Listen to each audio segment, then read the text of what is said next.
Laissez-moi vous parler d'un monde fantastique. Une terre tourmentée par les dragons, assaillie par les monstres, déchirée par la magie noire. Heureusement pour ce monde en péril, une poignée de héros sont prêts à défier la mort pour rétablir l'ordre. À coups d'épée, de magie et de piou-piou-pow!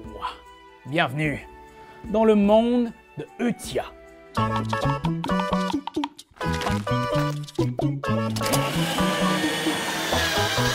Euthia est un jeu ambitieux d'aventure, d'exploration et de combat fantastique qui se joue de 1 à 4 joueurs. Vous allez constater que l'univers et les mécaniques sont inspirés des classiques RPG sur ordinateur qui ont bercé notre adolescence.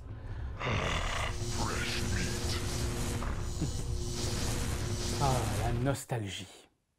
À la fin de la partie, le joueur qui aura accumulé le plus de points de réputation en terrassant des monstres et en accomplissant des quêtes sera nommé vainqueur. Pour jouer, commencez par choisir un scénario à la fin du livret de règles. On vous y indiquera le nombre de rounds que la partie va durer.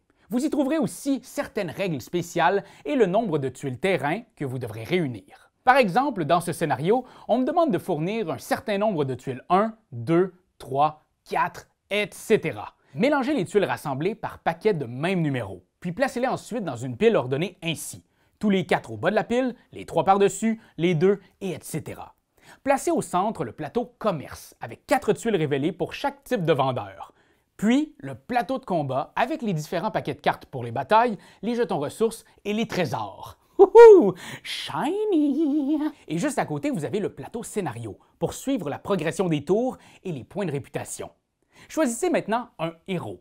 Prenez son plateau personnel et tous les jetons de sa couleur. Prenez toutes les tuiles habiletées et triez-les par valeur de points de réputation à l'endos. Le plus faible sur le sommet et la plus grosse en dessous. Tout le monde commence avec un parchemin de soins et 4 jetons GAR. GAR. GAR. Bref, ce jeton-là. Placez la tuile Église comme point de départ sur la carte. Déterminez aléatoirement un premier joueur et vous voilà prêt à jouer. Au début de chaque tour, les joueurs vont choisir et placer 3 jetons action sur leur plateau. C'est leur projet pour le tour. Les joueurs vont accomplir toutes leurs actions à tour de rôle.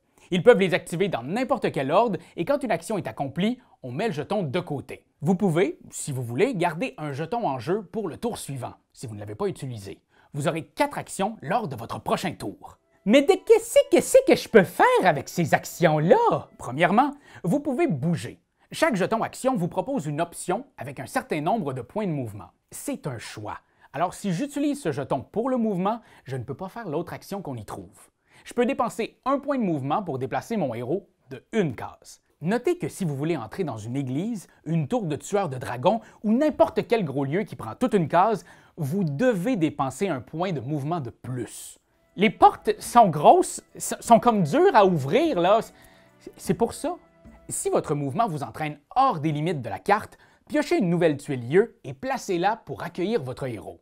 Notez que vous devez placer la tuile dans le sens de lecture de celle-ci pour ne pas que les chiffres soient toutes croches. S'il y a un point d'interrogation sur la tuile révélée, mettez en jeu 2 cartes quêtes du paquet correspondant, donc avec le même dessin.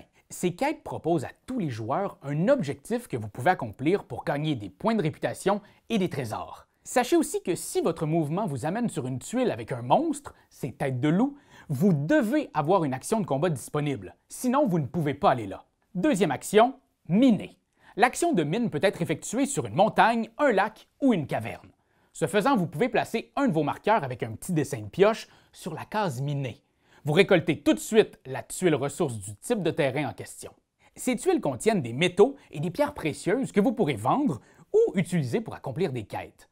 Si vous minez un territoire qui a déjà été exploité par un autre joueur, vous devez lui payer une pièce d'or. Il y a aussi l'action commerce. Cette action peut être prise dans un lieu de commerce, l'alchimiste, le marchand ou la tour de tueur de dragons. S'il y a le jeton d'un autre joueur sur l'espace de commerce, vous devez lui payer une pièce d'or pour profiter de l'endroit. Et croyez-moi, il y a tellement d'affaires dans ces commerces-là. Vous pouvez acheter un des items visibles ici sur le plateau commerce du type marchand où vous vous trouvez. Chez l'alchimiste, vous avez accès à ces 4 items. Leur prix est indiqué ici en gros. Attention! Assurez-vous d'avoir l'espace dans votre inventaire pour accueillir toutes ces merveilles! Profitez de votre passage pour vendre des items ou des ressources dont vous n'avez plus besoin, au prix indiqué entre parenthèses. Incroyable! Vous pouvez aussi acheter des soins au prix de 1 pièce d'or. Oh, ça fait du bien. Vous pouvez aussi acheter des jetons GAR au prix de 1 pièce d'or le GAR. Mais attendez, il y a plus encore! C'est dans les lieux de commerce que vous pourrez apprendre de nouvelles habiletés. Si vous payez 1 pièce d'or, vous pourrez dans un premier temps retourner face visible toutes les habiletés avec un symbole de réputation égal ou inférieur à votre réputation actuelle. Si vous retournez 2 tuiles de la même valeur de réputation, vous devez faire un choix. Gardez-en une devant vous et l'autre est renvoyée dans la boîte de jeu. Les tuiles que vous conservez sont placées près de votre plateau. Mais attention, vous ne les maîtrisez pas encore. Pendant que vous visitez un lieu de commerce, vous devez dépenser le coût de la tuile pour la placer dans un espace libre de votre plateau personnage. Notez que certains de ces espaces demandent d'abord un paiement. Aussi, ces espaces sont associés à un type de tuile en particulier. Alors ne mettez pas une tuile avec une boule de cristal sur un espace avec une épée. Faites pas ça! Ça serait nono. Les tuiles ainsi achetées peuvent être utilisées à différents moments du jeu.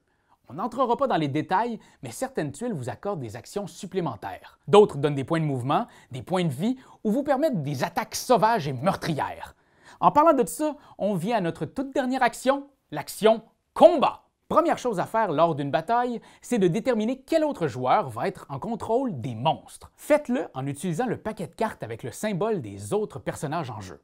Le joueur monstre pioche ensuite une carte créature correspondante au symbole sur la tuile.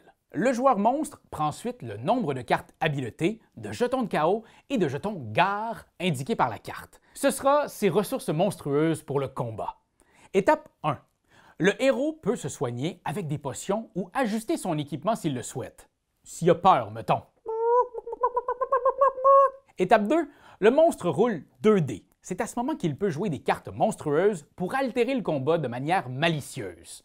Après avoir roulé, le joueur monstre peut utiliser des jetons GAR. Chaque jeton GAR dépensé permet de relancer un dé et d'ajouter un bonus de plus 2 au résultat. Le héros peut ensuite lui aussi utiliser des jetons GAR et faire relancer un dé au monstre et lui imposer un malus de 2 à son résultat. Vous voyez que ça peut vite devenir une guéguerre de gagar!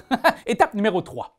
Quand vous avez le résultat final, allez voir comment ça se traduit en dégâts sur la carte du monstre. Par exemple, ici, un résultat final de 8 signifie 2 dégâts pour notre héros. Étape 4, le héros peut ensuite riposter.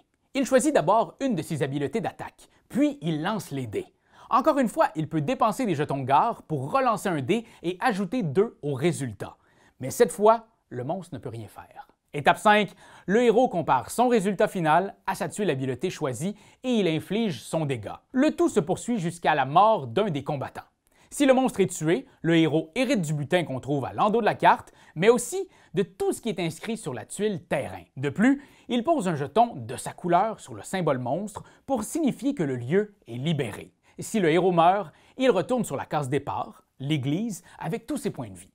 Le joueur monstre qui l'a vaincu hérite d'un jeton héros de la couleur du vaincu. À la fin de la partie, les joueurs vont calculer la valeur totale en or de leur équipement, de leurs habiletés et des espaces débloqués sur leur plateau personnage.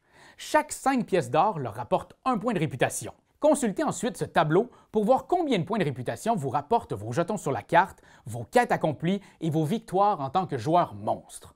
Le joueur qui accumule le plus de points est déclaré vainqueur. Euthia, c'est une aventure épique.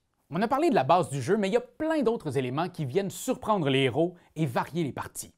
Les légendes, les diverses quêtes à accomplir, les élémentaires qui hantent la campagne, la déesse Shii qui peut intervenir dans les combats pour aider les héros malchanceux, et ça, c'est sans compter le mode de jeu solo et divers scénarios qui changent eux aussi la façon de jouer à Euthia. C'est un grand voyage qui vous attend, camarades. Un petit conseil? Prenez garde à vous. Jetons garde, prenez garde. Ok, ouais, c'est pas sa meilleure, celle-là. C'est toi de trouver l'épisode de jour du Popoche? Sonne la cloche! Sonne la cloche! On parle de jeu, like-nous, commande, suis-nous, ouais! Sonne la cloche! Sonne la cloche! Partage à tes amis, partage à ta mamie, Oh ouais! ouais, Sonne la cloche! sonne la cloche. Comment ton way fait le mon kiki? Sonne la cloche, sonne la cloche. Sonne la cloche comme quand Jésus a sonné à la porte pour aller souper chez Zachée.